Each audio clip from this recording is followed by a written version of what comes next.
जय जय रघुवीर समर्थ. श्रीमता दासबोध. दशक 6. देवशोधन नाम. समास पहिला. देवशोधन नाम. श्रीराम समर्थ. श्रीराम समर्थ. चित्त सुचित करावे, बोलिजे ते जीवी धरावे, सावध होऊन बैसावे, निमिष एक. श्री समर्थांनी दशक 6 आणि समास पहिला देवशोधन नाम अशा प्रकारचा हा समास आहे. ज्या समासाचं नावही देवशोधन आहे आणि ज्या दशकाचं नावही देवशोधन नाम आहे. परमेश्वर भेटावा आणि त्याचं शोधन कसं करावं या संबंधी समर्थांनी अत्यंत मोलाचं मार्गदर्शन या समासामध्ये केलेलं आहे. समर्थ पहिल्याच ओळीमध्ये म्हणतात आहे, चित्त सुचित करावे. चित्त कसं करावं? सुचित करावं. बोलिले ते जीवी धरावे, सावध होऊन बैसावे, निमिष एक. कोणी एके ग्रामी अथवा देसी, राहणे आहे आपणासी, न भेटता तिथल्या प्रभूसी, सौख्य कैचे. म्हणून जास जेथे राहणे, तेने त्या प्रभूची भेट घेणे, म्हणजे होय शाग्यवाने सर्व काही. समर्थांनी या समासामध्ये श्रवण करण्याच्या अगोदर आपलं अंतःकरण शुद्ध करावं म्हणून ते म्हणतात आहे, चित्त सुचित करावे. सुचित म्हणजे आपलं अंतःकरण शुद्ध निर्मळ करणे आणि निर्मळ केल्यानंतर त्यामध्ये समर्थांनी सांगितलेला बोध तो स्वीकारणे. जोपर्यंत चित्त शुद्ध नाही तोपर्यंत केलेला बोध सुद्धा परिणामकारक होत नाही. म्हणून संत तुकाराम महाराज म्हणतात आहेत की आपलं जीवन शुद्ध असल्याशिवाय, पवित्र असल्याशिवाय भगवंताची भेटी सुद्धा आपल्याला शक्य नाही. म्हणून म्हटलं आहे, नाही निर्मळ जीवन काय करील साबन, तैसे चित्त शुद्ध नाही तेथ बोध करील काय. म्हणजे चांगला बोध आपल्या चित्ताला होण्यासाठी ते चित्त सुचित व्हावे लागते, ते चित्त शुद्ध व्हावे लागते. ज्याप्रमाणे साबणाने हात स्वच्छ होत नाहीत, तर साबणाबरोबर जीवन म्हणजे वाणी हे स्वच्छ हवं. स्वच्छ पाण्याच्या माध्यमातून आपले हात स्वच्छ होतील, साबणाने हात स्वच्छ होणार नाहीत. म्हणून साबणाबरोबर पाण्याचीही तेवढीच गरज आहे. म्हणजे नुसत्या साबणाने हात स्वच्छ होणार नाहीत, पाणीही स्वच्छ पाहिजे, त्यामुळे आपले हात स्वच्छ होऊ शकतात. म्हणून संत तुकाराम महाराज म्हणतात, नाही निर्मळ जीवन काय करील साबन, तैसे चित्त शुद्ध नाही तेथे बोध करील काय. आपलं मन स्वच्छ नाही, चित्त निर्मळ नाही तोपर्यंत केलेला बोध चित्तात तो बसत नाही. आणि म्हणून समर्थांनी ओवीच्या सुरुवातीला चित्त सुचित करावे असं म्हटलं आहे. सुचित म्हणजे जिथे अंतःकरण अत्यंत निर्मळ आहे, स्वच्छ आहे, त्याप्रमाणे समर्थ म्हणतात अशी शुद्धता आमच्यामध्ये यावी. म्हणजे बोलिले ते जीवी धरावे, सावध होऊन बैसावे, निमिष एक. निमिष म्हणजे अत्यंत लहानशी घटका, एक क्षणभर थांबा आणि तेवढं ऐका. म्हणून समर्थ म्हणतात आहे, कोणी एके ग्रामी अथवा देसी, राहणे आहे आपणासी, न भेटता तेथील प्रभूसी, सौख्य कैचे. आम्हाला कधी शहरात राहावे लागते तर कधी आम्हाला खेड्यात राहावे लागते. म्हणून खेड्यात राहो अथवा शहरात राहो, परंतु ज्या गावात आम्ही राहतो, ज्या भागात आम्ही राहतो, तिथला जो कोणी पुढारी असेल, तिथला जो कोणी मोठा माणूस असेल, तर त्या व्यक्तींचा आणि आमचा परिचय जर झाला तर तेथे राहणे अधिक शाग्यवाने होते, ते अधिक सोपे जाते आणि अधिक सुकर होते. म्हणून समर्थ म्हणतात आहे, कोणी एके ग्रामी अथवा देसी, राहणे आहे आपणासी, राहावंच लागणार, न भेटता तेथील्या प्रभूसी. प्रभू म्हणजे तिथला असलेला पुढारी, प्रभू म्हणजे तिथले असलेला नेता, प्रभू म्हणजे तिथे असलेला थोर पुरुष, त्याची भेट जर झाली नाही तर सौख्य कैसे. म्हणून तिथल्या व्यक्तीला आपण भेटलं पाहिजे. म्हणून जास जेथे राहणे तेथे त्या प्रभूची भेटी घेणे, म्हणजे होय शाग्यवाने सर्व काही.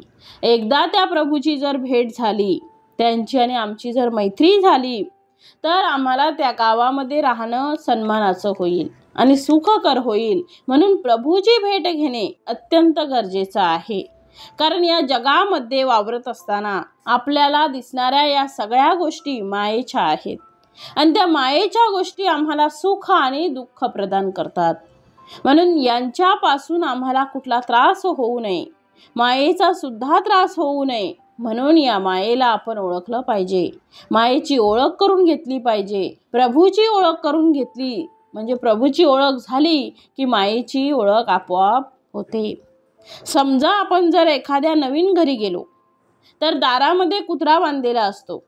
तो कुत्रा येणाऱ्या माणसावर सारखा भुंकत असतो बघा. पण त्या कुत्र्याला जेव्हा कळते की येणारी व्यक्ती आपल्या मालकाची अत्यंत स्नेही आहे, अत्यंत जवळची आहे, तर तो कुत्रा सुद्धा त्या माणसावर भुंकत नाही. तो आपल्या घरातलाच त्याला समजतो. अगदी त्याप्रमाणे या जगामध्ये आम्ही आलो. या जगात आल्यानंतर जगात वावरत असताना या सगळ्या मायेच्या सगळ्या गोष्टी, ममतेच्या सगळ्या गोष्टी, भ्रमाच्या सगळ्या गोष्टी आम्हाला सारख्याच त्रास देत असतात.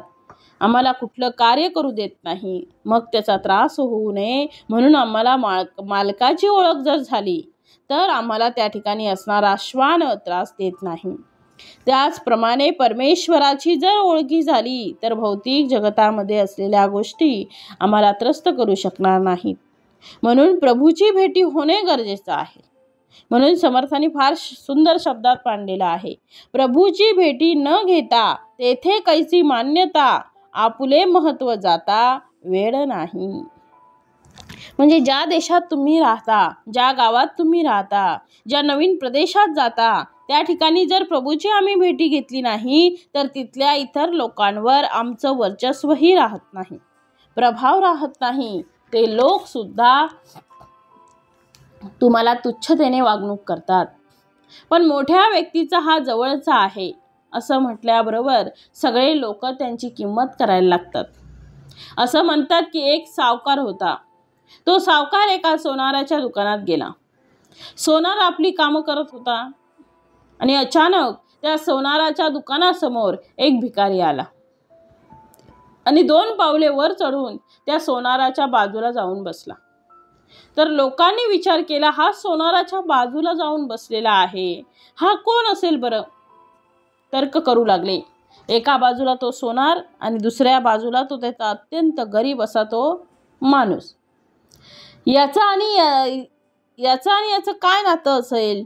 या दोघांचं नातं कोणतं आहे? याचे लोक जेव्हा तर्क करू लागले तेव्हा कोणी म्हणे की हा एखादा कस्टम अधिकारी असला पाहिजे, हा चौकशी करण्यासाठी येथे आला असेल, याच्या येण्यामागचं मुख्य कारण याला काहीतरी यांच्याकडनं घ्यायचं असेल. कोणी म्हणे नाही तसं नसेल, हा चोर असेल, याने चोरीचं सोनं आणलं असेल आणि आपल्या पिशवीमध्ये आणून त्याने त्या सोनाराला दिले असेल. कोणी म्हणे तसं नाही, तो कदाचित त्यांच्या घरातला सुद्धा माणूस असेल, कदाचित तो त्याचा भाऊ असेल, पण तो गरीब असेल आणि हा श्रीमंत असेल. लोक नानाविध त्यांच्याबद्दल चर्चा करू लागले, तर्क करू लागले. पण तो समोर बसलेला तो सावकार होता. त्या सावकाराने सोनाराला प्रश्न विचारला की हा तुमचा कोण आहे? तेव्हा सोनाराने उत्तर दिले की हा माझा वर्गमित्र आहे. कोण आहे? की हा माझा वर्गमित्र आहे. असं म्हटल्याबरोबर सगळे लोक त्या सोनाराच्या बाजूला बसलेल्या त्या गरीब माणसाला सन्मान देऊ लागले. जसं या ठिकाणी सुदामा गरीब होता बघा. भगवान श्रीकृष्ण श्रीमंत होते, पण भगवान श्रीकृष्णांनी सुदामाला आपल्या जवळ केल्याबरोबर सगळे लोक सुदामाची किंमत करू लागले. पण सुदामाची आणि भगवान श्रीकृष्णांची जोवर भेट होत नव्हती तोवर सुदामाला या श्रीकृष्णांच्या दरबारामध्ये किंवा श्रीकृष्णांच्या नगरीमध्ये कोणी विचारत नव्हतं. त्याच्याशी सगळ्यांनी तुच्छ वागणूक केली, त्याला भिक्षा सुद्धा घातली नाही. इतकंच नाही तर त्याचा निरोप भगवान श्रीकृष्णांपर्यंत सुद्धा पोहोचला नव्हता. त्याने सांगितलं होते, अरे द्वारपालो कन्हैया से कह दो, कृष्णाला जाऊन सांगा तुझा गरीब मित्र इथे आलेला आहे. जेव्हा श्रीकृष्णांनी प्रत्यक्ष पाहिलं की सुदामदेव आलेले आहेत तर तो आपल्या सिंहासनावरून उठला, सुदामाला भेटला, त्याला आलिंगन दिले आणि लोकांना सांगितलं की हा माझा परम मित्र आहे. त्या राज्यामध्ये तो कोणी प्रमुख असेल आणि त्याची आपली जर मित्रता असेल, ओळख असेल, स्नेह असेल तर इतर लोक सुद्धा तुम्हाला सन्मान प्रदान करतात बघा. आपला अनुभव सुद्धा हाच आहे. म्हणून मोठ्याची आणि आपली ओळख असली पाहिजे. आणि तो मोठा कोण? तर त्याचं उत्तर समर्थांनी पुढे दिलेलं आहे. म्हणून समर्थ म्हणतात आहे, प्रभूची भेटी न घेता तेथे कैची मान्यता, आपुले महत्व जाता वेळ नाही. आलेलं महत्व सुद्धा निघून जाते. म्हणजे मोठ्या माणसाची आणि आपली जर ओळख नसेल तर असलेले महत्व सुद्धा जाऊ शकते. म्हणून मोठ्याची मैत्री असली पाहिजे. म्हणून समर्थ पुढे म्हणतात, मनोनी रायापासून रंक, कोणी एक तरी नायक, त्यास भेटणे हा विवेक, विवेकी जाणती. त्यास न भेटता त्याचे नगरी, राहता धरितील बेगारी, तेथे न करिता चोरी अंगी लागे. श्री समर्थांनी विशेष करून सांगितलं आहे, मनोनी रायापासून रंक, म्हणजे तो राया म्हणजे राजा असो की रंक असो, कोणी एक तरी नायक, त्यातला कोणीतरी नेता आहे, त्याची आम्ही भेट घेतली पाहिजे. म्हणून म्हटलंय, त्यास भेटणे हा विवेक. या पृथ्वीवर तो गरीब असेल तरी सुद्धा त्याने त्याच्या प्रभूची भेट घेतली पाहिजे. आणि तो राया म्हणजे राजा असला तरी सुद्धा त्या ठिकाणच्या प्रभूची त्याने भेट घेतली पाहिजे. म्हणून समर्थ म्हणतात आहे, त्यास न भेटता त्याचे नगरी. ज्यांच्याकडे आम्ही गेलो त्यांनाच आम्ही ओळखलं नाही तर शेवटी आमचं प्रेम आणि आमचा स्नेह, तुमचा संबंध कसे वाढतील हो. आपण पाहुण्यांची सेवा करतो, पाहुणे खूप येतात बघा. अतिथी त्याला म्हणतात, आपण अतिथी त्याला म्हणतो. पण अतिथी म्हणजे काय हो, ज्याची येण्याची तारीख निश्चित नसते त्यांना अतिथी म्हटलेलं आहे, न तिथी. ते केव्हाही येतात आणि केव्हाही जातात. पण त्याची सेवा करण्यामध्ये आम्ही जर समजा वेळ खर्च केला तर आम्हाला ज्या घरात आम्ही राहतो आहोत त्या घराचा जो यजमान आहे त्या यजमानाच्या प्रती आमची ओळख जर नसेल तर अतिथींचा कितीही सत्कार केला गेला तरीही त्याचा उपयोग होणार नाही. या पृथ्वीवर जन्म घेणारे सगळे जीव एक अतिथीच आहेत हो.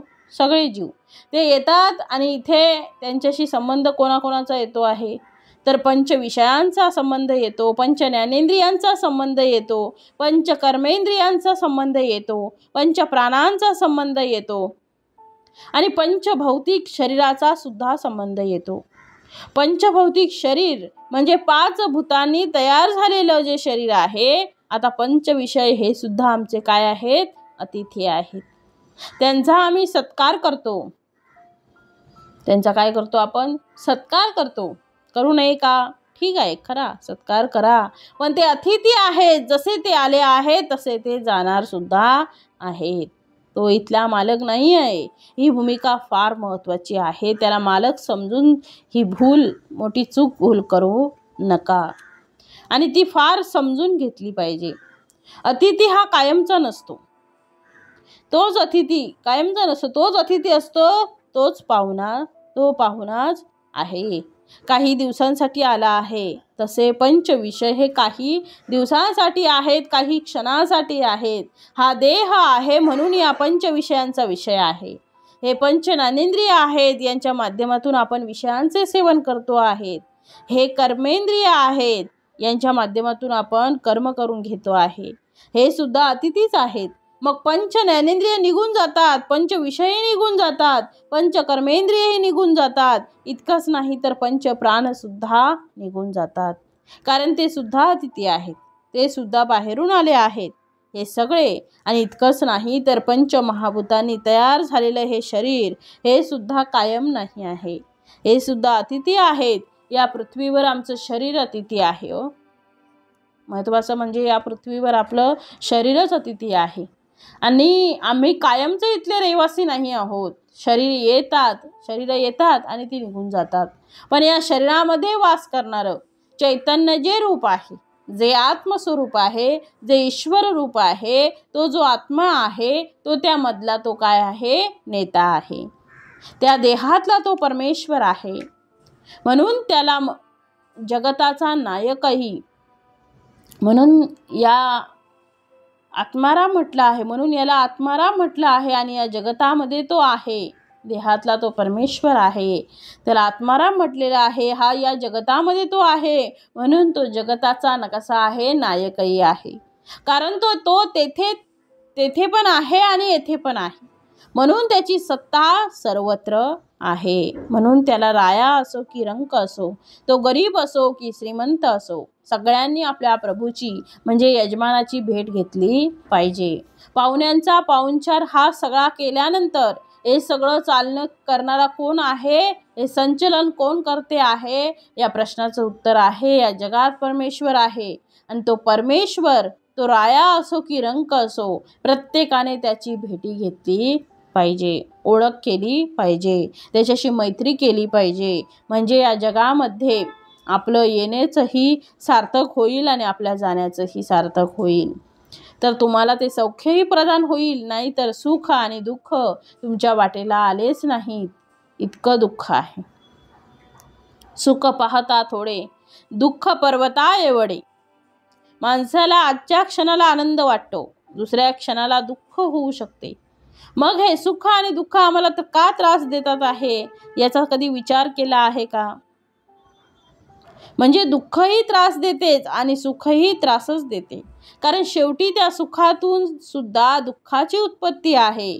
पंच ज्ञानेंद्रियांच्या माध्यमातून आपण जे विषय सेवन करतो, सेवन करताना आनंद आहे, सेवल्यानंतर दुःख आहे. क्षणिक आहे ते सुख, म्हणून तर त्याला क्षणिक सुख म्हटलं आहे. म्हणून सुख दुःख हे दोन्ही आम्हाला त्रस्त करतात.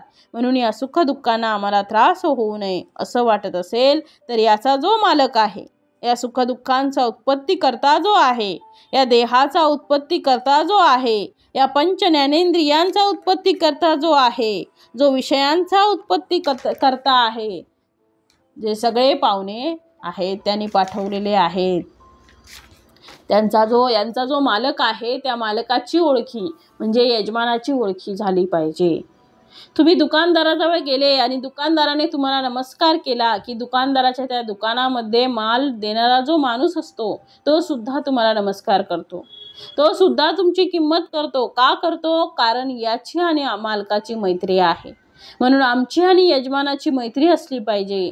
त्याला सख्य भक्ती म्हटलेलं आहे. मग ती मैत्री जर असेल तर आम्हाला या संसारामध्ये दुःख होणार नाही. म्हणून समर्थ पुढे म्हणतात आहे की त्याला सख्यमती समर्थांनी म्हटलेली आहे. त्यास न भेटता त्याचे नगरी, राहता धरीतील बेगारी. जर तुम्ही त्या नगरामध्ये आले आणि त्या रायाला भेटले नाही आणि तुमच्याकडनं काही चूक झाली तर तिथे तुमच्याशी वागणूक करणारे जे लोक आहेत ते सुद्धा तुम्हाला तुच्छतेने वागणूक करतील. आणि तरी चोरी आणि काय करतील, पुढे समर्थ म्हणतात, तरी चोरीचा आळ आपल्यावर येऊ शकतो. म्हणून तेथे न करिता चोरी अंगी लागे. आपल्याकडनं प्रमाद घडला नाही तरी सुद्धा लोक तुम्हाला दोष देतात. म्हणून समर्थ म्हणतात आहे की या कारणे जो शहाणा, जो खरा शहाणा आहे, मनुष्य आहे, तेने प्रभूसी भेटावे जाना. ऐसे न करिता दैन्यवाना संसार त्याचा. ग्रामी थोर ग्रामाधिपती, त्याहुनी थोर देशाधिपती. देशाधिपती हुनी नृपती थोर जाणावा. समर्थाने वर सांगितलंय पहिल्या ओवीत बघा, या कारणे जो शहाणा म्हणजे या कारणाने जो शहाणा झाला, जो खरा शहाणा मनुष्य आहे, तेने प्रभूसी भेटावे जाना. म्हणजे ऐसे न करिता दैन्यवाना संसार त्याचा. असा दैन्यवाना संसार त्याने करू नये, त्याने डायरेक्ट प्रभूसी जाऊन भेटावे. आणि पुढे समर्थांनी सांगितले, ग्रामी थोर ग्रामाधिपती, त्याहुनी थोर देशाधिपती. म्हणजे गावाचा थोर ग्रामाधिपती आहे आणि देशाचा थोर देशाधिपती. मग देशाधिपती हुनी नृपती थोर जाणावा. आता एकापेक्षा एक सरस श्री समर्थांनी इथं एकापेक्षा एक थोर कोण याची यादी दिलेली आहे. ग्रामी थोर. आता ग्रामी कोण थोर असतो तर तो गावातला पुढारी असतो. म्हणून तो गावामध्ये आला की त्याला मोठेपण येते. परंतु त्याला ग्रामाधिपती म्हटलं आहे. ग्रामी थोर ग्रामाधिपती, ग्रामाचा अधिपती म्हणजे गावाचा पाटील जो असतो त्याला जसे महत्त्व असते त्याप्रमाणे तो गावातला थोर आहे. तुम्ही गावात गेले की तुमची त्यांच्याशी ओळख झाली पाहिजे, तुमच्याशी त्यांची मैत्री झाली पाहिजे. त्यांची ओळख झाली की गावामध्ये तुम्हाला कुठलीही अडचण आली की तुम्ही त्यांना जाऊन भेटले की प्रश्न मिटून जातात. म्हणून समर्थ पुढे म्हणतात, त्याहुनी थोर देशाधिपती. त्यापेक्षा थोर कोण आहे तर देशाधिपती आहे. म्हणजे देशाचा अधिपती, म्हणजे तो त्या भागातला मोठा आहे. म्हणजे सुभेदार म्हणून त्याची ओळख ही असली पाहिजे. मग त्या सुभेदारापेक्षाही मोठा कोण आहे तर नृपती. नृपती म्हणजे राजा. आता राजा मोठा आहे, पण राजापेक्षा मोठा कोण आहे? तर राष्ट्रांचा प्रभू तो राजा, बहुराष्ट्र तो महाराजा, महाराजाचाही राजा तो चक्रवर्ती. एक नरपती, एक गजपती, एक हयपती, एक भूपती, सकळांमध्ये चक्रवर्ती थोर राजा. समर्थांनी राष्ट्रामध्ये असलेले राजे ते मोठे आहेत. राष्ट्राचा प्रभू तो राजा, जो राष्ट्राचा प्रभू जो असतो, मालक जो असतो, त्याला आम्ही राजा म्हणतो. आता बहुराष्ट्रांचा जो असतो, अनेक राष्ट्रांचा अधिपती असतो, त्याला समर्थांनी महाराजा म्हटलेला आहे. त्या महाराजापेक्षाही मोठा कोण आहे? तर चक्रवर्ती आहे. अनेक महाराजे ज्यांच्या हाताशी आहेत असे चक्रवर्ती. त्या चक्रवर्ती बरोबर त्यांच्याकडे काय आहे? एक नरपती, एक नरांची पती आहे, आणि एक गजपती आहे, तो गजांचा अधिकारी आहे. एक हयपती, हय म्हणजे घोडा, घोड्यांचा मुख्य आहे, आणि एक नृपती, तो सगळ्या राज्यांचा मोठा आहे. म्हणून पुढे म्हटलं आहे, सकळांमध्ये चक्रवर्ती थोर राजा. या सगळ्यांमध्ये मोठा कोण आहे? तर सकळांमध्ये थोर तो चक्रवर्ती आहे. असो ऐसिया समजता, असे जगात अनेक आहेत, एकापेक्षा एक थोर असतात. म्हणून आपलं थोरपण काय आहे? तर आपल्यापेक्षा अनेक लोक थोर आहेत, हे लक्षात ठेवावं. आणि समर्थांनी शेवटी सांगितलं आहे की एक ब्रह्मा निर्माण करता. समर्थांनी सगळ्यांना निर्माण करणारा कोण आहे? तर समर्थ म्हणतात ब्रह्मानी हे सगळं विश्व निर्माण केलं आहे. या ब्रह्माचा निर्माता कोण आहे? कारण ब्रह्माने हे विश्व निर्माण केले आहे, हे मान्य आहे. पण ज्या ब्रह्माने हे विश्व निर्माण केलं आहे, त्या ब्रह्माचा सुद्धा कोणीतरी करता आहे की नाही? म्हणून समर्थ म्हणतात असो ऐसिया समजता, एक ब्रह्मा निर्माण करता, त्या ब्रह्म्यासही निर्मिता कोण आहे? पुढे प्रश्न आहे, हे सगळं निर्माण करतात ते ब्रह्म आहे, मान्य आहे, पण या ब्रह्मांचा निर्माता कोण आहे? तर ब्रह्मा, विष्णू आणि हर, त्यांची निर्मिता तोची थोर, तो ओळखावा परमेश्वर नाना यज्ञे. आता नाना प्रकारचे यज्ञ करा, प्रयत्न करा, आणि तुम्ही ब्रह्मा, विष्णू आणि हर म्हणजे शंकर यांचा निर्माता कोण आहे? कारण ब्रह्माने हे विश्व निर्माण केलं आहे, विष्णूने त्याचं प्रतिपादन केलेलं आहे, प्रतिपालन केलेलं आहे, आणि भगवान शंकराने संहार केलेला आहे. म्हणजे एक निर्माता, दुसरा प्रतिपालन करणारे, आणि तिसरे संहार करणारे. पण ब्रह्मा, विष्णू, महेश याही देवतांना निर्माण करणारा कोणी आहे की नाही? कारण हे आहेत याचा अर्थ कोणीतरी निर्माण केलं आहे. कोण आहे त्याचा निर्माता? त्याला आम्ही परमेश्वर म्हटलं आहे. त्या परमेश्वराला प्रयत्नपूर्वक आम्ही ओळखलं पाहिजे, प्रयत्नपूर्वक त्याची आणि आपली मैत्री केली पाहिजे. असं जर केलं तर आपलं जीवन इह आणि परलोकातून सुखी होईल. म्हणून पुढे म्हटलं आहे, तो देव ठाई पडेना, तो देव ठाई पडेना, तो इतक्या लवकर सापडत नाही. जसं गावातल्या पुढाऱ्याला पटकन भेटता येईल, पण पंतप्रधानांना जाऊन भेटावं म्हटलं, तर राष्ट्रपतींना जाऊन भेटावं म्हटलं तर भेटता येईल का? सहज भेटता येत नाही. पण इतकं सोपं नाही. भेटता येईल आपल्याला, पण इतकं सोपं नाही. जितकं तुम्ही गावातल्या ओळखीच्या माणसाला जाऊन भेटाल, त्याप्रमाणे ते सहज ठाई पडत नाही. म्हणून पुढे म्हटलं आहे, तो देव ठाई पडेना, तरी यमयातना चुकेना, ब्रह्मांड नायक चोजवेना, हे बरे नव्हे.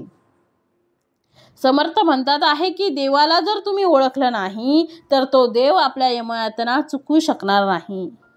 तरी यमयातना चुकेना, म्हणून ब्रह्मांड नायका. समर्थ म्हणतात या ब्रह्मांडाला ज्यांनी निर्माण केलं, तो निर्गुण निराकार परब्रह्म, तो ब्रह्मांड नायक आहे. त्याला जर आम्ही ओळखलं नाही तर योग्य नाही, हे बरे नव्हे. जेने संसारी घातले, अरे बाबा, आम्हाला ज्या परमेश्वराने संसारामध्ये घातलं, अवघं ब्रह्मांड हे निर्माण केलं, आम्हाला नुसतं जन्माला घातलं नाही, तर अवघं ब्रह्मांड ज्याने निर्माण केलं त्यासी नाही ओळखले, तोची पतित. समर्थांनी सांगितलंय, ज्याने ब्रह्मांड निर्माण केलं त्यालाच आम्ही जर ओळखलं नाही, तर समर्थ त्याला म्हणतायत तोची पतित. समर्थांनी पतिताची व्याख्या दिली आहे. पतित म्हणजे पापी कोण? तर तो पापी तो कोण आहे की ज्याने परमेश्वराला ओळखलं नाही, तो खरा पापी आहे. म्हणून देव ओळखावा, म्हणून देव ओळखा, जन्म सार्थकची करा. म्हणजे जन्म सार्थक करावा, म्हणून देव ओळखावा, म्हणून देव ओळखावा, जन्म सार्थकची करावा, न कळे तरी सत्संग धरावा म्हणजे कळे. जर आम्हाला प्रत्यक्ष परमेश्वर जर भेटला नाही तर तुम्ही सत्संग करा. सत्संगाच्या माध्यमातून परमेश्वराची भेटी तुम्हाला नक्की होईल आणि कधी परमेश्वर भेटून जाईल हे कळणार सुद्धा नाही. पण त्यासाठी सगळ्यात महत्त्वाचं आहे तुम्ही सत्संग करा. सत्संगाशिवाय ते आपल्याला परमेश्वर भेटू शकणार नाही, परमेश्वराची ओळखी होणार नाही, असं समर्थ इथे ग्वाही देतात आहे. पुढे म्हटलं आहे, जो जाणेल भगवंत तया नाव बोलीजे संत, जो शाश्वत आणि अशाश्वत निवाडा करी. समर्थांनी इथे संतांची व्याख्या सांगितली आहे. समर्थ म्हणतात, जो जाणेल भगवंत, जो भगवंताला ओळखतो त्याला आपण संत म्हणावं.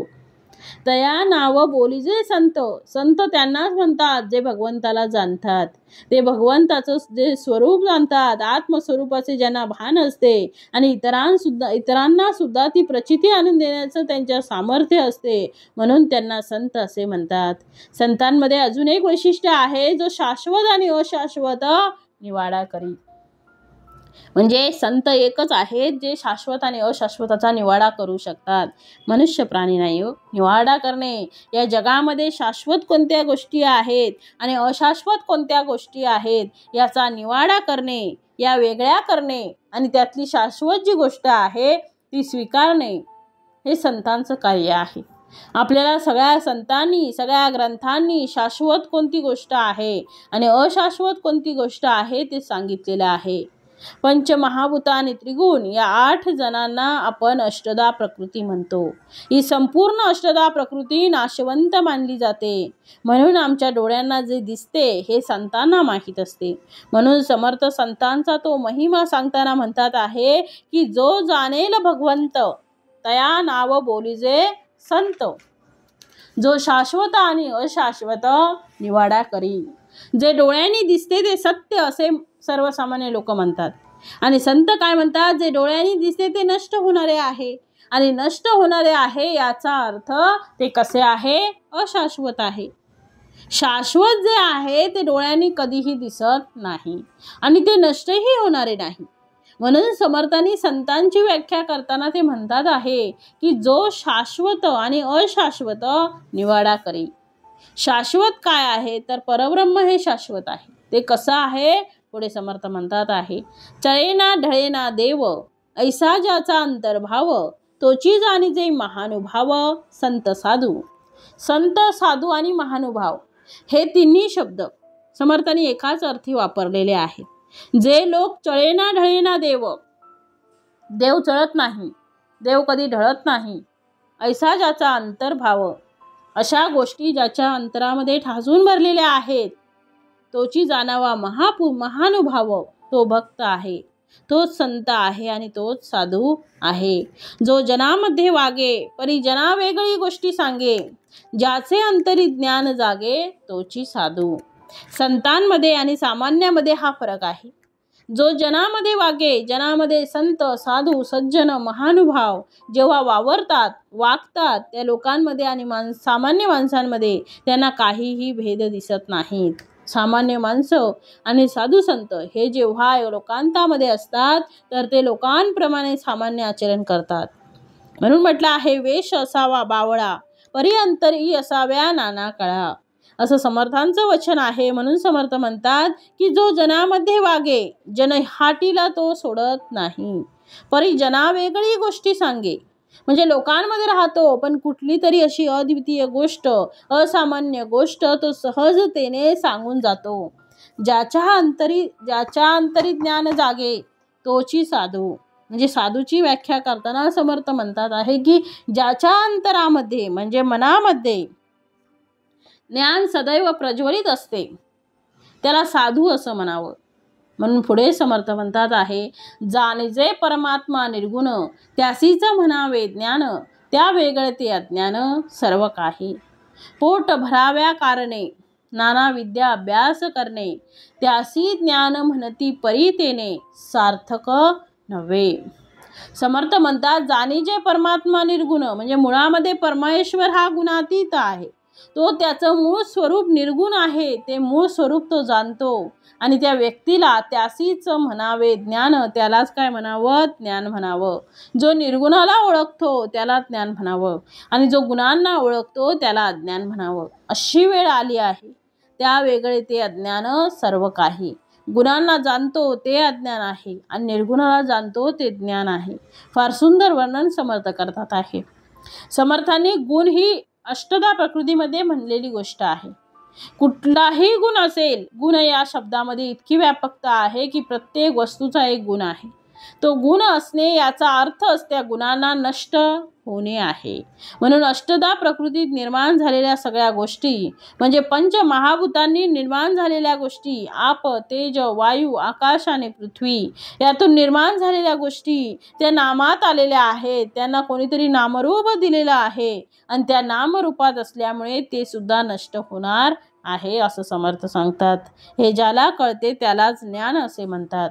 समर्थाने पुढे वर्णन केलं आहे. पोट भराव्या कारणे नाना विद्या अभ्यास करणे, त्यासी ज्ञान म्हणती परीत नेणे सार्थक नव्हे. पोट भराव्या कारणे म्हणजे पोट भरण्यासाठी जे ज्ञान तुम्ही मिळवलं, समर्थ म्हणतात ते ज्ञान मिळवण्यासाठी तुम्ही अभ्यास केला, लोक त्याला ज्ञान म्हणतात. म्हणजे ते ज्ञान मिळवण्यासाठी, ते विद्या मिळवण्यासाठी आपण काय केलं, अभ्यास केला आणि त्यालाच लोक ज्ञान असं म्हणतात. म्हणून समर्थ म्हणतात ती अविद्या आहे, ते ज्ञान नाही आहे, ती अविद्या आहे आणि अविद्या ही पोट भरण्यासाठी आहे, जी मायेच्या माध्यमातून आपण ग्रहण करत असतो. लिहिता येणे, वाचता येणे, बोलता येणे या गोष्टी आपल्या ज्ञानामध्ये आपण या ज्ञानामध्ये मोडतात. पण ज्ञान याला म्हणायचं नाही, ही सुद्धा एक माहितीच आहे, ही सुद्धा पोट भरण्यासाठीच आहे आणि म्हणून ज्ञान याच्या पलीकडे आहे. म्हणून समर्थ म्हणतात त्यासी ज्ञान म्हणती परितेने सार्थक नव्हे. म्हणजे या जगामध्ये जन्मापासून 25 वर्षापर्यंत अभ्यास खूप केला, ज्ञान मिळवलं, जे ज्ञान तुम्ही देह ठेवत असताना उपयोगी येत नाही त्या सगळ्या ज्ञानाला समर्थांनी अविद्या असा शब्द वापरला आहे. मग सद्विद्या कोणती आहे, तर जी विद्या आम्हाला परमार्थ मार्ग दाखवते, जी विद्या आम्हाला परब्रह्म प्राप्त करून देते, त्याच गोष्टीला समर्थ सद्विद्या म्हणतात, त्याला समर्थ ज्ञान म्हणतात. म्हणून समर्थांनी पुढे म्हटलं आहे पोट भराव्या कारणे नाना विद्या अभ्यास करणे. म्हणजे अनेक लोक शिकतात आहे, गाव तिथे शाळा झाली आहे, आता तर मोहल्ला तिथे शाळा. शेवटी या ज्ञानातून आम्हाला काय मिळणार आहे, तर चांगली नोकरी मिळणार आहे, चांगल्या नोकरीतून चांगला पैसा मिळणार आहे, चांगल्या पैशातून आम्ही आमचं घर गृहस्थ चालवणार आहोत, आम्ही जेवण करणार आहोत, झोपणार आहोत. म्हणजे शेवटी हे देह चालवण्यासाठीच फक्त ही विद्या कामी येणार आहे. म्हणून समर्थ म्हणतात याला पोट भराव्या कारणे नाना विद्या अभ्यास करणे, त्यास ज्ञान म्हणती परितेने सार्थक नव्हे. म्हणजे समर्थ म्हणतात या ज्ञानाने आपलं जीवन सार्थक होणार का हो, तर नाही होणार.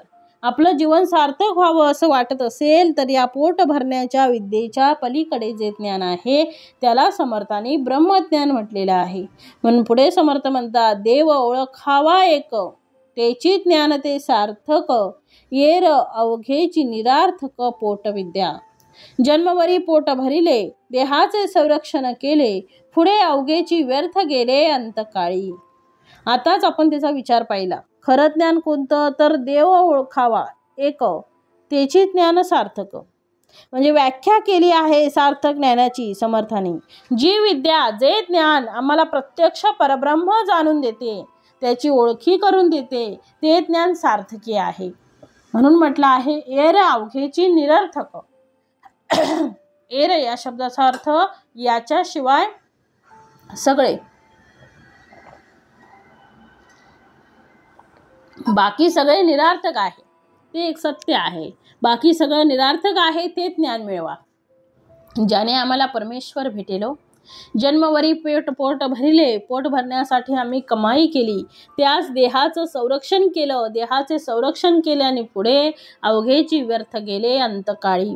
जेव्हा देह पडतो त्यावेळी ज्या देहासाठी तुम्ही देह चालवण्यासाठी, देहाला वाढवण्यासाठी, देहाला कायम ठेवण्यासाठी तुम्ही जी विद्या मिळवली, जो पैसा मिळवला, जे अन्न खाल्लं, ते शेवटी काय आहे त्याचं तर तो देह पडला, तो देह संपला. मग देह जर संपला आहे तर मग आम्ही जी विद्या मिळवली ती कोणासाठी आहे, तर केवळ फक्त पोट भरावया कारणे. म्हणून पोट भरायची जी विद्या आहे त्या विद्येला शास्त्रामध्ये अविद्या असं म्हटलं आहे. ती भौतिक विद्या आहे. तिने केवळ फक्त जीवन असताना तृप्ती आहे, जीवन असताना आनंद आहे, पण जीवनानंतर आम्हाला जन्म मृत्यूच्या फेऱ्यातून सुटण्यासाठी ज्या कारणाशी आपण आलो आहोत, म्हणजेच परमेश्वर प्राप्तीसाठी तुम्ही शिकलेली जी विद्या आहे ती काहीही उपयोग येणार नाही. म्हणून जी उपयोगी आहे त्याचा अभ्यास केला पाहिजे. आणि त्या गोष्टीला समर्थांनी काय बोललेले आहे, सद्विद्या असं म्हटलेलं आहे. एव पोट भरावयाची विद्या तयेसी म्हणू नये सद्विद्या, सर्व व्यापक वस्तू सध्या पाविजे ते ज्ञान. जे ज्ञान सर्व व्यापक आहे आणि सद्वस्तू आम्हाला दाखवते आहे.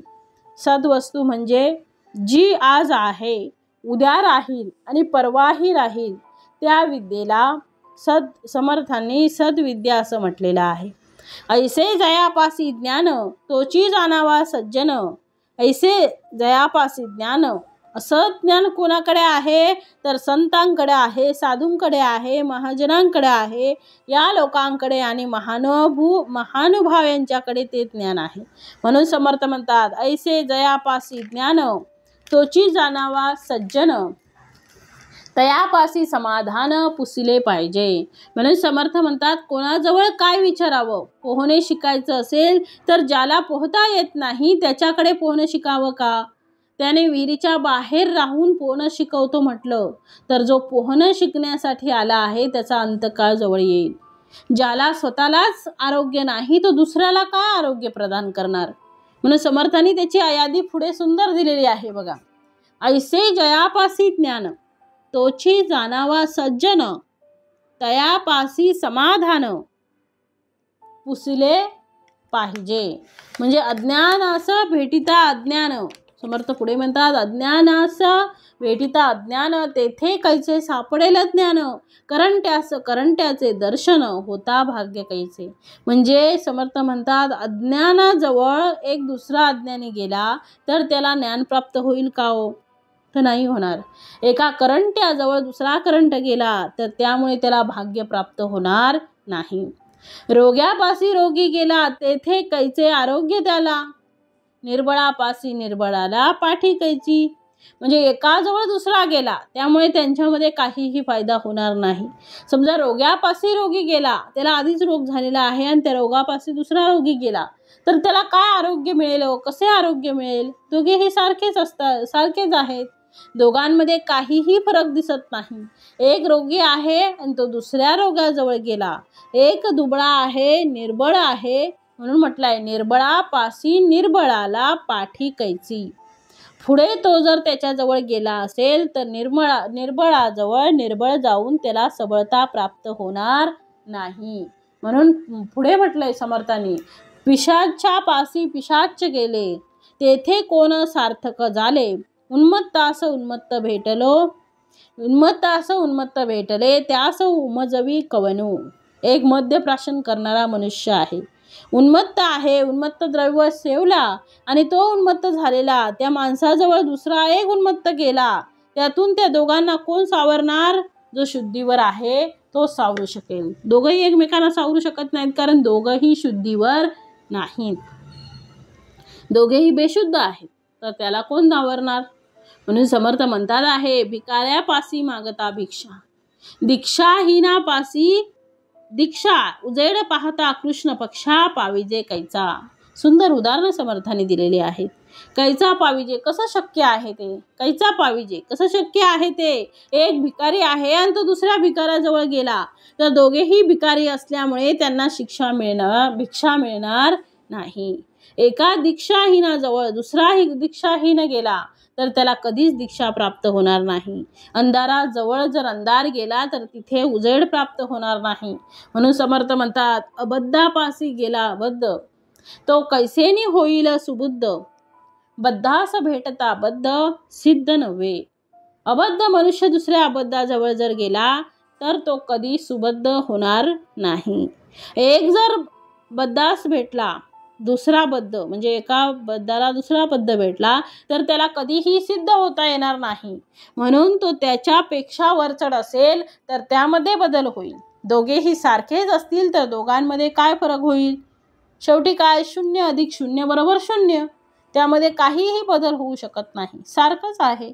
त्याप्रमाणे समर्थ म्हणतायत, देहापासी गेला देही. त्याला देहाचं भान आहे आणि जो देहाला मी समजतो असा देही मनुष्य काय करतोय? देहापासी गेला देही तो कैसेने होईल विदेही. एक देही मनुष्य दुसऱ्या देही जवळ गेला तर तो कधीही विदेही होऊ शकत नाही. एक विदेही आहे आणि दुसरा देही आहे तर विदेही मनुष्य हा देही माणसाला विदेहामध्ये आणता येईल. अपवित्र असेल त्याला जर पवित्राचा स्पर्श झाला तर अपवित्र पवित्र होईल. गंगा पवित्र आहे. एखादा पापी मनुष्य गंगेला जाऊन भेटला तर गंगा मुळात पावन करणारी आहे, त्यामुळे या पाण्याचा उद्धार होतो. पण एक पापी दुसऱ्या पाप्याजवळ गेला तर त्याचा कधीही उद्धार होऊ शकत नाही. म्हणून समर्थ म्हणतात, काय करावं? तर त्यासाठी देहापासी गेला देही तो कैसेनी होईल विदेही. म्हणून ज्ञात्या वाचून नाही ज्ञान मार्ग. एक ज्ञाता असेल, ज्ञाता म्हणजे ज्याला जाण आहे, जो ज्ञानी आहे, त्या ज्ञानी माणसाजवळ जर दुसरा अज्ञानी माणूस जर गेला तर ज्ञानाच्या संगतीने अज्ञान सुद्धा ते सुज्ञ होतो, तो सुद्धा ज्ञानी होतो. एक दिवा प्रज्वलित असेल आणि त्याच्या बाजूला दुसरा दिवा जर लावला तर दुसरा दिवा सुद्धा प्रज्वलित होतो. एक विझलेला दिवा दुसऱ्या दिव्याला कधीही प्रज्वलित करू शकणार नाही. म्हणून एक ज्ञानी पाहिजे तर तो दुसऱ्याला ज्ञान प्रदान करू शकतो. या कारणे ज्ञाता पाहावा, त्याचा अनुग्रह घ्यावा, सारासार विचारे जीवा मोक्ष प्राप्त. समर्थ म्हणतात, मोक्ष प्राप्त करण्यासाठी काय करावं? तर किती सुंदर सांगतात आहे समर्थ बघा. या कारणे ज्ञाता पाहावा. अनेक लोक आहेत. तुका म्हणे कैसे आंधळे हे जन, गेले विसरुनी खऱ्या देवा. मोक्षपद कसं प्राप्त करावं? श्री समर्थ म्हणतात की आता चित्त एकाग्र करून मी जे सांगतो ते तू ऐक, ते हृदयात धरून ठेव आणि एक क्षणभर सावध होऊन बस आणि ते मी सांगतो ते नीट निवांत ऐकून घे. आपल्याला कुठल्या तरी एखाद्या गावात देशात राहायचे असेल आणि आपण त्या गावाच्या वा देशाच्या प्रभूला, आम्ही जर अधिपती त्याला जर किंवा वरिष्ठ अधिकाऱ्याला असेल त्याला जर भेटलो नाही तर आपल्याला सुख कसे लाभेल? म्हणून ज्याला जेथे राहायचे असेल त्याने तेथे मुख्य अधिकाऱ्याला भेटलंच पाहिजे. कारण आपल्याला मोक्षपद प्राप्त करायचं आहे. आपल्याला अशाश्वताकडून शाश्वताकडे जायचं आहे. नुसतं अशाश्वताकडे राहून उपयोग नाही. कारण समर्थ म्हणतात, जे झालेच नाही त्या विश्वाबद्दल तू प्रश्न करीत आहेस तर काय सांगावे? म्हणजे तू प्रश्न विचारतोय की ह्याला कोणी निर्माण केलं, ह्याच्यापेक्षा हा श्रेष्ठ, त्याच्यापेक्षा तो श्रेष्ठ. मग नक्की श्रेष्ठ आहे तरी कोण? यापेक्षा तो श्रेष्ठ, त्यापेक्षा मी श्रेष्ठ. सगळे एकापेक्षा एक श्रेष्ठ आहेत, पण नेमका श्रेष्ठ कोण आहे? आपल्या कुठल्या तरी गावात आपल्याला जायचं असेल, कुठल्या तरी शहरात जायचं असेल तर जर मोठा त्या शहरामध्ये राहणारा व्यक्ती, गावामध्ये राहणारा व्यक्ती जर आपल्या ओळखीचा असेल तरच आपला तेथे निभाव लागू शकतो. म्हणून त्याग घडे अभावाचा, त्याग घडे संशयाचा, त्याग घडे अज्ञानाचा, क्षणै क्षणै. प्रेम गेली मीराबाईंचं प्रसिद्ध वाक्य आहे, प्रेम गली अति साकरी दुजा समान जाय. प्रेमाची गल्ली इतकी बारीक आहे की तिथे एका वेळेस समर्थ म्हणतात एका वेळेस एकच दोन वस्तू बसू शकत नाही. एका बाजूला संसार आणि दुसऱ्या बाजूला भगवंत. एकाच वेळेस दोन बसत नाही. त्याप्रमाणे तुला जर परमार्थ पाहिजे असेल तर तुला विषयांचा त्याग करावा लागेल. प्रपंचाचा तुला वीट आला पाहिजे, कारण तुला मोक्ष प्राप्त करायचा आहे ना. मग तुला या सगळ्या गोष्टी करणे अनिवार्य आहेत. या सगळ्या गोष्टी तुला कराव्या लागतील. आणि असा जर तू असेल, तुला प्रपंचाचा वीट आला पाहिजे, तरच तुला परमार्थ मानवू लागेल, परमार्थ आवडू लागेल. म्हणून समर्थांनी पुढे म्हटलं आहे, त्याग घडे अभावाचा. हे सगळं करताना तुला ते सगळं विसरून जावं लागेल, कारण प्रपंची वीट मानिला, प्रपंचाचा तुला वीट मानावा लागेल. जसं समर्थ म्हणतात, उफराट्या नामासाठी वाल्मिक तरला उठाउटी, भविष्य बदला शतकोटी, चरित्र रघुनाथाचे. समर्थांनी ही कथा किती वेळा तरी सांगत आहेत, कारण जोपर्यंत त्या श्रीनामांचे गुण आमच्यामध्ये येत नाहीत तोपर्यंत समर्थ याची गोष्ट आपल्याला यांची सांगतच राहणार आहेत. कारण उफराट नाम याचा अर्थ मरा मरा मरा असं न म्हणता, म्हणजे राम न म्हणता मरा म्हटलं असा याचा अर्थ काढला, पण मुळामध्ये तसा अर्थ घेऊ नये. उफराट नाम याचा अर्थ परा, पच्छंती, मध्यमा आणि वैखरी. अशा प्रकारच्या ज्या 4 वाणी आहेत, त्या 4 वाणींचे 4 स्थान आहेत. त्यापैकी परावाणी आपल्या नाभीजवळ आहे. म्हणून मुखाने नाम घेणं म्हणजे सरळ नाव घेणं आहे, आणि उफराट नाव घेणं म्हणजे परा, पच्छंती, मध्यमा आणि वैखरी. परा, पच्छंती म्हणजे हृदयाजवळ, मध्यमा म्हणजे कंठाजवळ, आणि वैखरी म्हणजे जिभेच्या जवळ. म्हणून परा, पच्छंती, मध्यमा आणि वैखरी. याप्रमाणे उफराट नाम म्हणजे त्यांनी परावाणीतून पुढे जप केला. म्हणूनच तर समर्थ म्हणतात, उफराट्या नामासाठी मनुष्य तरला भविष्य बदला शतकोटी, चरित्र रघुनाथाचे, वाल्मिक तरला उठाउठी.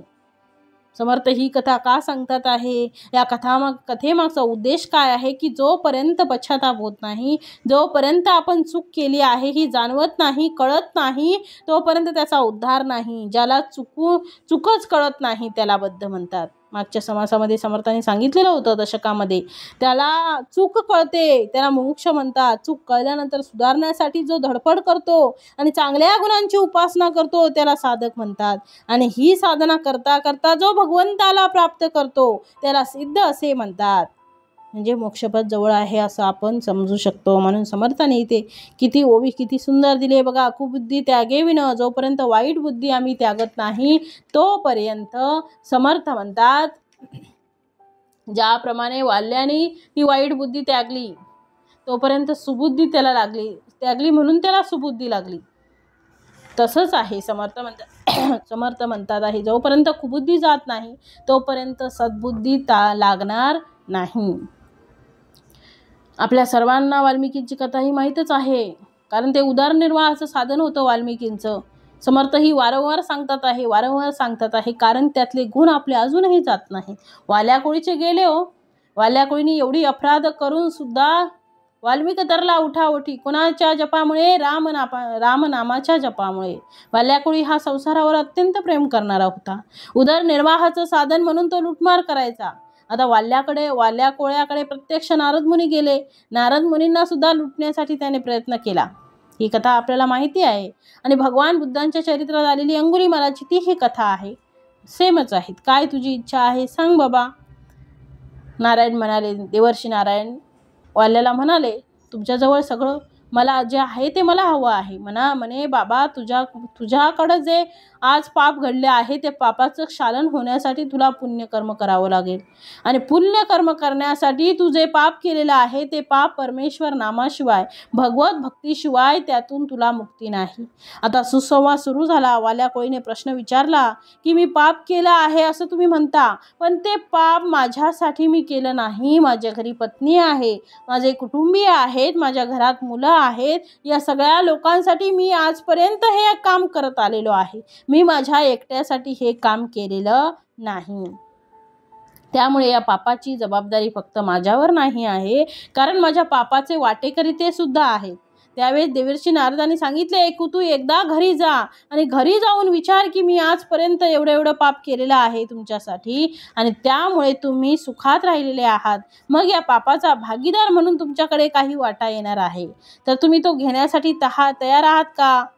वाल्या कोळींनी घरच्या लोकांना विचारलं की त्यांनी सांगितलं, आम्ही आमच्या सुखाचे वाटेकरी आहोत. आम्ही तुमच्या म्हणजे त्या वाल्मिकींना सांगितलं त्यांच्या घरच्यांनी की तुम्ही जे पुण्य कराल त्याचे वाटेकरी आम्ही आहोत. तुम्ही जे पुण्य कराल त्याचे वाटेकरी आम्ही आहोत, पुण्याचे वाटेकरी आहोत, सुखाचे वाटेकरी आहोत, पण आम्ही तुमच्या पापाचे वाटेकरी होऊ शकत नाही. म्हणून वाल्या कोळींनी देवर्षी नारदांचे चरण धरले. आजपर्यंत घडलेल्या पापाबद्दल त्यांना पश्चाताप झाला आणि आजपासून मी पुढे कधीही, ते म्हणाले, अशा प्रकारचं कुकर्म मी करणार नाही अशी ग्वाही दिली. आणि आता मला तुम्ही तो मार्ग सांगा यातून मुक्त होण्याचा. तेव्हा त्याने रामनामाचा जप करायला सांगितला. म्हणून ते म्हटलं आहे, उफराट्या नामासाठी वाल्मिकी तरला उठाउठी, भविष्य बदला शतकोटी, चरित्र रघुनाथाचे.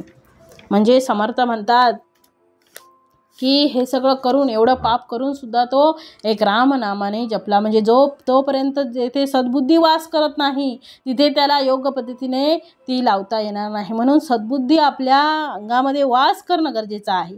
म्हणून कुबुद्धी पहिले जावी, मग सद्बुद्धी येते.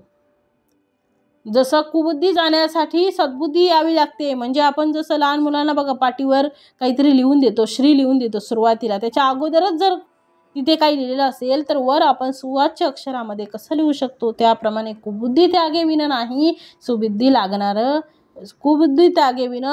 लागणार नाही. मोक्ष प्राप्त व्हावा असेल तर संसारिका त्याग पाही ऐसा असे. म्हणून संसारिकाला त्याग घडतोच, कारण त्याग घडल्याशिवाय, म्हणजेच कुठला त्याग आहे तो दुर्गुणांचा त्याग हो. त्याग वस्तूचा केला जातो बऱ्याचदा. अध्यात्मामध्ये वस्तूच्या त्यागाला दुय्यम स्थान आहे. वस्तूमधून जो त्याग घडतो तो बाह्य रूपाचा असतो, पण अध्यात्मामध्ये खऱ्या अर्थाने आतून त्याग पाहिजे. म्हणजे प्रभू रामचंद्रांना जेव्हा वसिष्ठ ऋषीने उपदेश केला तेव्हा प्रभू रामांना जवळ बसवलं, रामांच्या पाठीवरून हात फिरवला आणि रामांना सांगितलं की हे रामा, या जगामध्ये आपण कसं जगावं याचं मार्गदर्शन मी तुला आता करतो आहे. त्यावेळेस रामचंद्र हात जोडून गुरु समोर बसले आणि गुरुनी श्लोक सांगितला, हे रामा, अंतस्त्यागी राहिला पाहिजेस. काय सांगितलं? तुला मोक्ष प्राप्त करायचा असेल तर तुला अंतस्त्यागी राहिलं पाहिजे. त्याग आतून त्याग केला पाहिजे. लोक बाहेरून त्याग करतात, परंतु बाहेरून त्याग दिसता कामा नये. आतमध्ये त्याला सगळं कळलं पाहिजे आणि बाहेरून मला कळत नाही अशा प्रकारची वृत्ती धारण केली पाहिजे. परमेश्वर एक आहे आणि मी परमेश्वराचा अंश आहे आणि मी ब्रह्म आहे या भावात राहणे. तरी सुद्धा अनेक लोक आपल्याला दिसतात, त्यांच्याशी अत्यंत प्रेमाने आणि त्यांच्या अधिकाराप्रमाणे त्यांच्याशी वागणे. समर्थ पुढे म्हणतात आहे, हे राघवा, याप्रमाणे तू जग, याप्रमाणे तू वाग. प्रभू रामचंद्र हे मूर्तिमंत्र सद्गुणांचे प्रतीकच आहे. तो रामचंद्रांसारखा दुसरा सद्गुणी नाही. कारण रामचंद्रांनी ज्या गोष्टी केल्या त्या गोष्टीला प्रश्न आला की यांना सद्गुण म्हणावं का, याला काय म्हणावं. त्यावेळेस प्रत्यक्ष देवर्षी नारदांना विचारण्यात आले, वाल्मिक ऋषींना विचारण्यात आलं. तेव्हा आम्हाला धर्म काय आहे हे समजून घ्यायचं आहे. धर्म म्हणजे काय, त्या धर्माचं उत्तर यांनी दिलेलं एकच आहे की रामो विग्रवान धर्म.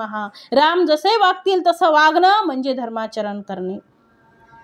राम या प्रसंगी कसे वागले असतील किंवा कसे वागले असते या प्रश्नाचं उत्तर मिळालं की त्याचं नाव आहे धर्म. आणि म्हणून समर्थांनी सुद्धा तेच म्हटलेलं आहे की प्रपंची वीट मानिला. समर्थ म्हणतात, प्रपंची वीट मानिला, प्रपंचात अडकला नाही. तो आहे, तो प्रपंचातून निसटला आहे. आपण काय पाहतो आहे, संसारिकाचा त्याग घडतो की नाही, संसारी मनुष्य त्याग करतो की नाही. प्रपंची वीट मानला, मने विषय त्याग केला, प्रपंची वीट मानला, मग प्रपंच सोडला नाही. लक्षात घ्या, प्रपंच सोडणे आणि प्रपंचाचा वीट येणे, विषयाचा वीट येणे हा भाग वेगळा आहे. मोक्षपदासाठी प्रपंचाचा विटेने प्रपंच करावा नेटका, पण मग परमार्थ करावा विवेका. माणसाला घर सोडता येते, पण मनातलं घर जे आहे ते काढता येत नाही. माणसाला एखाद्या व्यक्तीचा त्याग करता येतो, पण त्याच्याबद्दलचा राग मात्र मनातला काढता येत नाही. एखादी गोष्ट कायमची त्यागता येते, पण जिभेवरची चव जी आहे ती माणसाला सदैव आठवत राहते. एखादे स्थळ सोडता येते, पण त्याच्या आठवणी मात्र त्याला सोडता येत नाहीत. मग मोक्षपद प्राप्त व्हायचं असेल तर काय करावं? कधी कधी असे वाटते की हे सोडावं ते सोडावं, परंतु सोडेपर्यंत भरपूर वेळ निघून गेलेली असते. आज सोडू उद्या सोडू म्हणून म्हटलंय, मागा बोलीला संसारिक त्यागे विन नवे की साधक, ऐसा हो याचा विवेका ऐसे असा. सन्मार्ग तो जीवी धरणे, अनमार्गाचा त्याग करणे, संसारिका त्याग येणे प्रकारे ऐसा. मागच्या समासात समर्थांनी सांगितलेलं, श्री समर्थांनी अगदी सोप्या सरळ आणि साध्या शब्दात श्रोत्यांना जे प्रश्न आहेत त्यांनी प्रश्नांची उत्तरं समर्थांनी दिली आहेत. मागा बोलीला संसारिक, संसारी माणसाबद्दल मी सगळं सांगितलं, कारण संसाराला जो तो जग समजतो आणि भगवंताला दूर करतो तो संसारी. सांडुनी राम आनंद गण, ज्याचे मनी विषय चिंतन, तयासी कैसे समाधान लोलंगतासी. म्हणून संसारी माणसाला त्याग घडत नाही.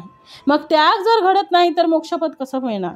तर मग संसारी मनुष्य आयुष्यात कधी साधकच होत नाही, अशी शंका पुन्हा श्रोत्यांना होते बघा. म्हणून समर्थ म्हणतात, जोपर्यंत कुबुद्धी जात नाही तोपर्यंत सद्बुद्धी आपल्याजवळ येणार नाही.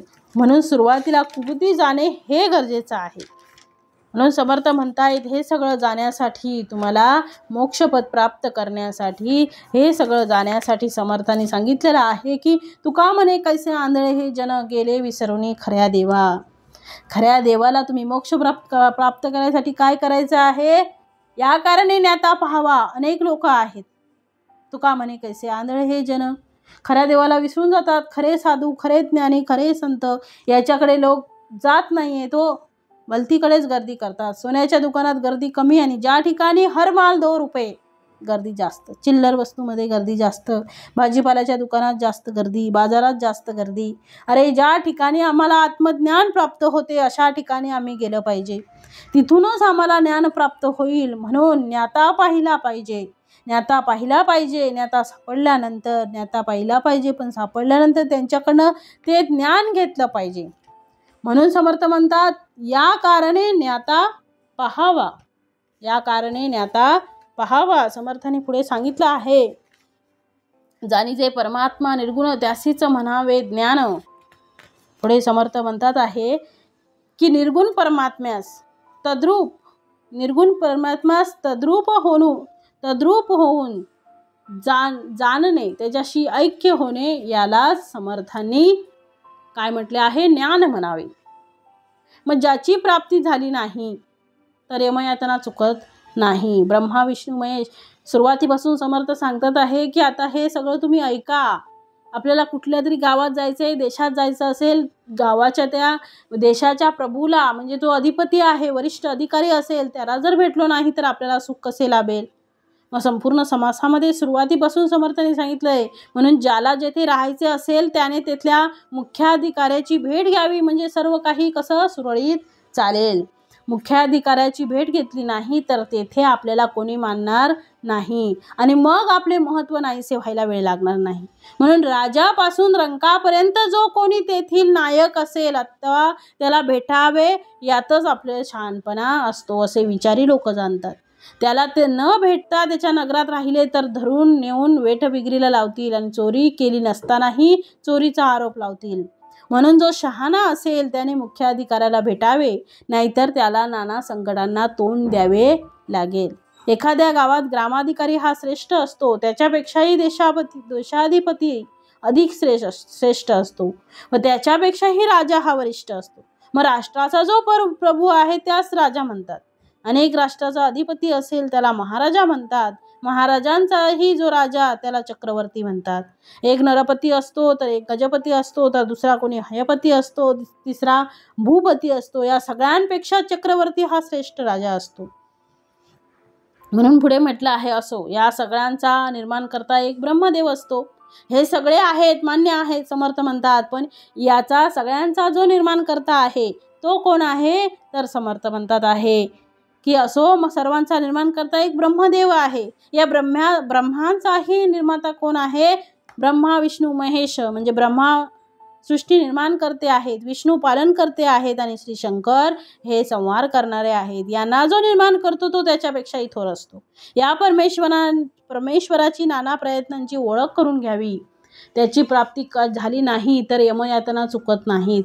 जर ब्रह्मांड नायकाला ओळखता आले नाही तर बरे नव्हे. ज्याने आपल्याला या संसारात घातले, ज्याने अवघे ब्रह्मांड निर्माण केले, त्या परमात्मास जो ओळखत नाही तो पतित समजावा. म्हणून देव कोणता ते ओळखून आपल्या नरदेहाचे सार्थक करावे. आणि जर आपल्याला ते कळत नसेल तर मात्र सत्संग धरावा, म्हणजे ते कळून येईल. त्या सत्संगामध्ये कधी देव भेट घालून देईल समजणार सुद्धा नाही. म्हणजे जो भगवंताला जाणतो त्याला संत म्हणतात. संत हे शाश्वत आणि अशाश्वताचा निवाडा करतात. खरा देव कधी पालटत नाही, आपल्या स्थानावरून हलत नाही, असा ज्याचा अंतःकरणापासून भाव असतो तोच महानुभाव आहे, संत आहे, साधू आहे असं जाणावं. जो लोकात वावरतो पण गोष्टी मात्र जगावेगळ्या सांगतो, ज्याच्या अंतःकरणात आत्मज्ञान सदैव जागृत असते तोची साधू आहे, जो खरा साधू. निर्गुण परमात्म्यास तद्रूप होऊन जाणे, त्याच्याशी ऐक्य होणे यालाच ज्ञान म्हणावे. याखेरीज जे सर्व आहे ते अज्ञानच आहे. पोट भरण्यासाठी नाना विद्यांचा अभ्यास करणे यालाही ज्ञान म्हणतात, पण त्याने मनुष्य जन्माचे सार्थक होत नाही. ज्या योगे एका देवाचा साक्षात्कार होतो तेच खरे ज्ञान असते.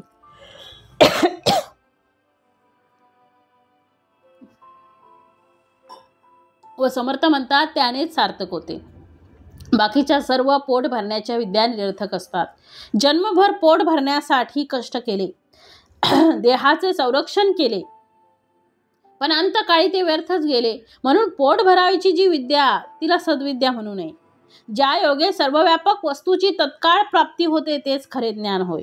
असे ज्ञान ज्याच्याजवळ असते तो संत असे जाणावे आणि त्याला समाधान मिळवण्याचा मार्ग विचारावा. एक अज्ञानी माणूस दुसऱ्या अज्ञानी माणसाजवळ गेला तर तेथे त्याला ज्ञानाची प्राप्ती कशी होणार हो?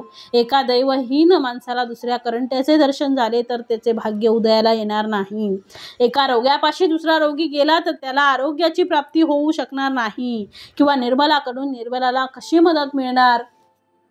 पिशाच्या पाशी पिशाच गेले तर त्या पिशाच योनीतून मुक्त होऊन त्याचा उद्धार कसा होईल? दारू पिऊन उन्मत्त झालेला तसाच उन्मत्त भेटला तर त्याची समजूक कोण घालणार? भिकाऱ्यापाशी भिक्षा मागितली तर काय लाभ होणार? दीक्षाहीनापाशी दीक्षा कशी प्राप्त होणार? आणि कृष्ण पक्ष असता चांदण्यांचा प्रकाश कसा मिळणार? एका गैरशिस्त माणसाकडे दुसरा गैरशिस्त माणूस गेला तर तो शिस्तबद्ध कसा होणार? होणारच नाही. आणि बद्धाला बद्ध भेटून तो सिद्ध होऊ शकत नाही. एका देहबुद्धीच्या माणसाजवळ दुसरा देहबुद्धीचा माणूस गेला तर तो काही विधेय होऊ शकत नाही. म्हणून ज्ञानी वाचून ज्ञानमार्ग सापडत नाही. म्हणून अज्ञानी पुरुषाचा शोध घ्यावा, त्याचा अनुग्रह घ्यावा, म्हणजे मग सारासार विचाराने समर्थ म्हणतात मोक्ष प्राप्त होतो. म्हणून म्हटलंय समर्थांनी, या कारणे ज्ञाता पहावा. ज्ञ म्हणजे याचा अर्थ जाणणे. नुसता ज्ञ हा शब्द जाणण्यासाठी आहे आणि तज्ञ तत् म्हणजे ते आणि ज्ञ म्हणजे जाणणे, ते जाणणारा म्हणून तज्ञ. समर्थ म्हणतात असा तज्ञ असेल म्हणजे ते जाणणारा म्हणजे कोणतं? तर ते म्हणजे परब्रह्म. परब्रह्माला ते हा शब्द आलेला आहे. तत्वमसी तत्वम तम म्हणजे ते म्हणजे परब्रह्म. ते जाणणारा जो आहे त्याला तज्ञ असं म्हणतात. आता तज्ञ कुठल्याही विषयाचे असू शकतात, पण तज्ञ हा शब्द मुळामध्ये त्याला जाणतो तो तज्ञ. म्हणून समर्थ म्हणतात त्यासाठी तुम्ही ज्ञाता पहा. ज्ञाता पहा म्हणजे जाणकार पहा, ज्ञाता पहा म्हणजे तज्ञ पहा. म्हणून समर्थ म्हणतात त्याचा अनुग्रह घ्यावा, त्याचा अर्थ त्याचं सानिध्य सांभाळावं. ज्ञानी माणसाच्या सानिध्यामध्ये आपण जर राहिलो तर आपल्याला न शिकता सुद्धा बऱ्याच गोष्टी शिकता येतात. त्या हरणाच्या पिल्लाला धावणे शिकवायची गरज नाही, मासोळीच्या पिल्लाला पोहणे शिकवायची गरज नाही, वाघाच्या पिल्लाला गर्जना शिकवण्याची गरज नाही. तो त्याच्याजवळ गेला की त्याचा गुण त्याला आपोआपच येतो. म्हणून एक ज्ञानी असेल तर दुसरा ज्ञानी त्याच्याजवळ सहज होऊन जातो. म्हणून ज्ञानी माणूस शोधता आला पाहिजे, त्याचा तो गुण घेतला पाहिजे, त्याचा अनुग्रह घेतला पाहिजे. अनुग्रह घेतला पाहिजे म्हणजे त्याच्या बरोबर राहिलं पाहिजे. त्याला गाणं शिकायचं असतं ते गायकांच्या बरोबर राहून सुद्धा गाणं शिकू शकतात. म्हणजे ज्याला गाणं शिकायचं आहे ते गायकांच्या सोबत राहून सुद्धा गाणं शिकून जातात. एखादा वादक असेल तर त्या वादकाच्या बाजूला जरी बसला, नुसता जरी बसला तरी त्याच्याकडे पाहत त्याला सुद्धा ते ज्ञान येऊन जाते. वक्त्याबरोबर राहिला तर स्वतःला सुद्धा वक्तृत्व येते.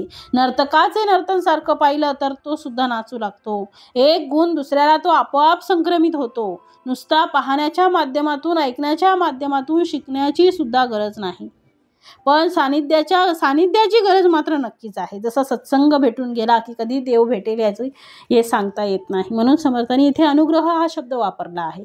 अनुग्रह याचा अर्थ सानिध्य. चांगल्याच्या संगतीला राहता आलं पाहिजे. म्हणून तर ते म्हणतात, सुसंगती सदा घडो, सृजन वाक्य कानी पडो, कलंकमतीचा झडो, विषय सर्वथा नावडो. सत्संगती धरा, कारण सोन्याच्या दुकानात त्यांच्या जी कचरा जो असतो तो सुद्धा बदामाच्या किमतीपेक्षा जास्त असतो. म्हणून सुसंगती सदा घडो. सुसंगती घडण्यासाठी चांगले लोक असतात, पण त्यांच्या संगतीला राहण्यासाठी परमेश्वराने आम्हाला बुद्धी दिली पाहिजे. म्हणून समर्थ म्हणतात, त्यांचा अनुग्रह घ्यावा, त्यांच्या संगतीला राहावं. आणि संगतीला राहून काय करावं तर सारासार विचारे जीवा, मोक्ष प्राप्त काही करायचं काम नाही. सार काय असार काय आहे याचं तो विभाजन करू शकतो आणि शेवटी त्या जीवाला मोक्ष प्राप्त होतो. याचा अर्थ या बंधनातून तो सुटतो. म्हणून समर्थ अशा प्रकारे देवशोधनाचा पहिला समास इथे संपूर्ण करतात आहे. म्हणून म्हटले आहे, सारासार विचारे जीवा मोक्ष प्राप्त. म्हणून या जगामध्ये ब्रह्म हे सार आहे आणि राहिलेलं सगळं असार आहे. याचाच विचार आपण समर्थांनी पुढच्या समासात दिलेला आहे. त्याचा आपण विचार समास दुसऱ्यामध्ये पाहणार आहोत. इति श्रीदास बोधे गुरु शिष्य संवादे देवशोधन नाम समास पहिला. जय जय रघुवीर समर्थ.